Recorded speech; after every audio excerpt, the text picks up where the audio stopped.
Hello guys, it's Mark, the Bowlerhat Farmer, back at the farm after 2 days away. We did our first visit, was down into Hackney.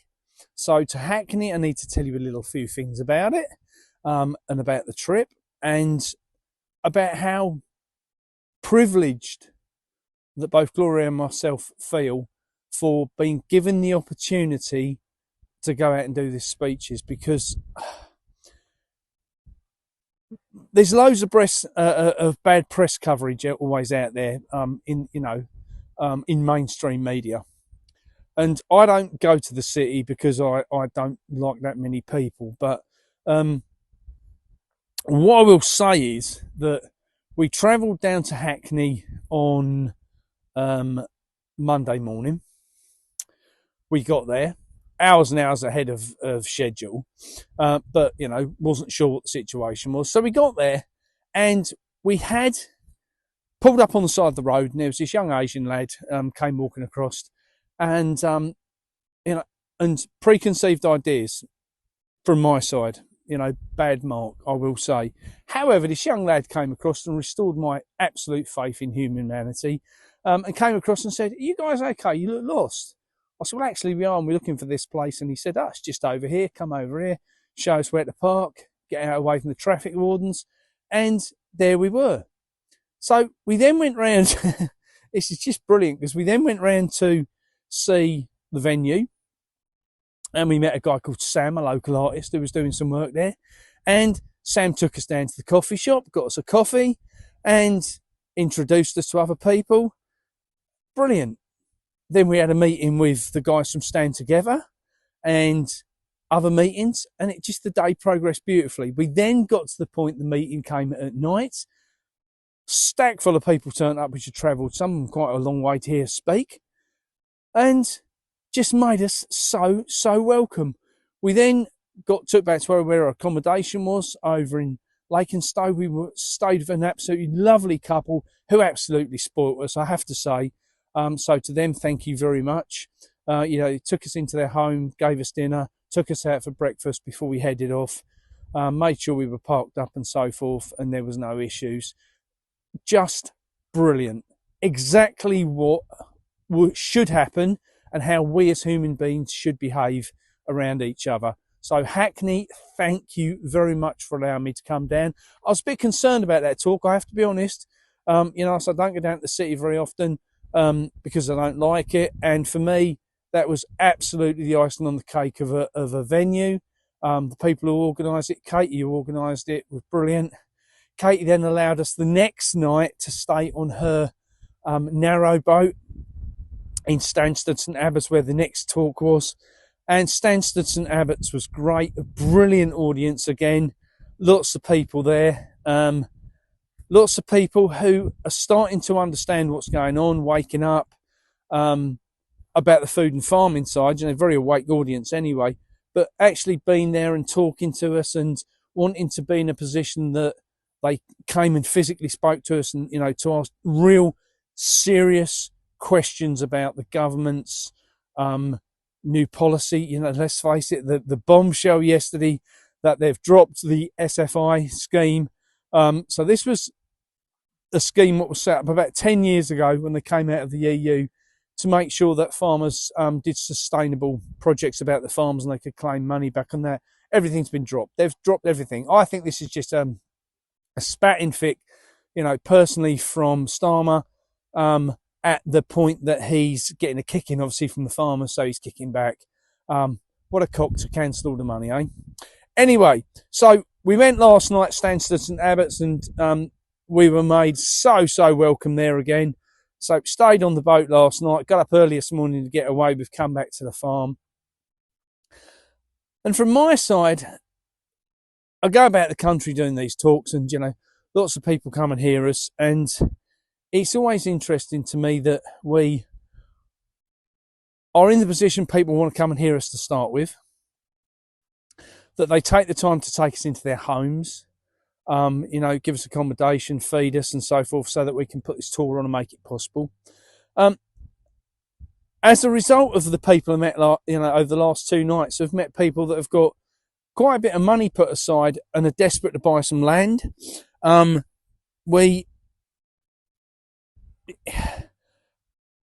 it just I've got to be honest, I can get a bit emotional about this because I was blown away by the people I met over the last 2 nights. And knowing that we've got about another 100 events to come up before the end of the year, all across the country, Land's Entered on the ropes, literally. We've got some brilliant events coming up. We're down in Cheltenham this weekend, a big event. We'll put the link in the video, or under the video, in the comments, wherever it needs to go on each platform. Then don't forget, talking about platforms, don't forget, please, please, please, like and share. Join us on all the platforms.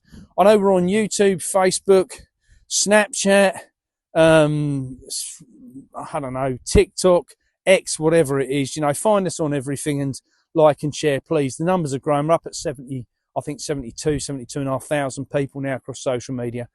That's happening because you guys, I believe, like me, are concerned about what's coming. And as a result of a lot of the people we've met over the last few days, inspiring me, I have to say, to look at things a bit more differently, a bit more seriously. We've finally got the CIC set up, and we're now appointing trustees for that to help on that side. One of the things we're going to do with that is obviously look to purchase our own farm. We've put a funding project together to raise the first 100,000. I think we're up at over 5,000 already. The principle behind that is that we will buy some land to farm and to be able to train other people to farm. And obviously, we will move forward on that project. Then the next section to that is to be able to go to other farms. And you'll often hear me speak about my cousin Mike as a classic example. There's always little projects I could help with funding for that they can't afford to do themselves. Putting plastic on polytunnels, putting sprinkler systems in, setting a new orchard, whatever it might be. There's lots of things goes on around a farm. And I think that nobody is going to come to our rescue. No government, no organisation, no knight of shining armour. This is down to us, guys. This is down to us. We're the only people who are going to make any difference here. As a result of that, we've set up a GoFundMe, and that's on the website. We've got that up and running. If anyone would like to make a kind donation, thank you very much. Some people already have. Thank you. One of the things I did get to do yesterday on the way between Hackney and Stansted and St Abbots was we called in at Bishop Stortford to see a new project was launching there by the electroculture guys. Mind-blowing. Mind-blowing what they're going to be able to achieve there. Mind-blowing to the fact of the food they're going to produce, the quality of the food, the nutritional value of the food. This is what we want, guys. We need less shit from supermarkets, and we need a lot more food coming down.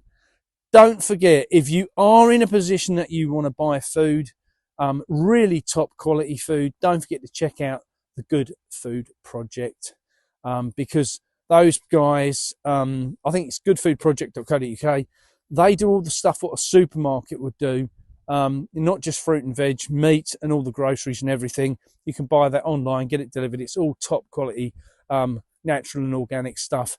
Guys, we've got to take the fucking funding away from these people. Stop spending your cash with supermarkets. Stop spending your cash with these moron organisations that don't back us up. The farming community is on its absolute arse. I was going to say knees, but it's lower than that. They're on their backside. They don't know what to do for the best. We need to show them that we need them. We need to show them that they need us. I put something interesting out to the thought last night. Lots of people say, oh, write to your local MP and never complain. That ain't worth a fucking light. But I'll tell you what would happen. If you're in an area and a farmer grows, whatever he produces, and you know a local farmer, stick a letter to him saying, what do you grow and produce on the farm?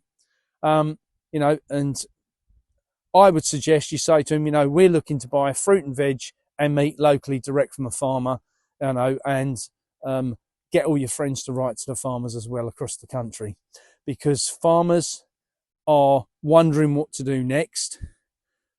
I think we know the answer is for them to grow and produce to sell direct to the public, and that's what the public wants. Just to give you an idea, we did every talk we've done so far: Thetford, Burnley, Hackney, Stansted, St Abbots, the ones we've done this year, and we've got all these others coming up. We're taking a picture. You'll see these pictures appearing on social media. These pictures are pictures of one question I'm asking: would you like to buy chemical-free produce direct from your local farmer? And we are at 100%. 800 people now have put their hand up to that one question. That says to me, farmers, you need to think about what you're growing and producing. The public are waking up to what's going on. You need to do the same. Guys, I'm Mark. I'm the Bowlerhat Farmer. I'm excited about the tour. I'll see you there.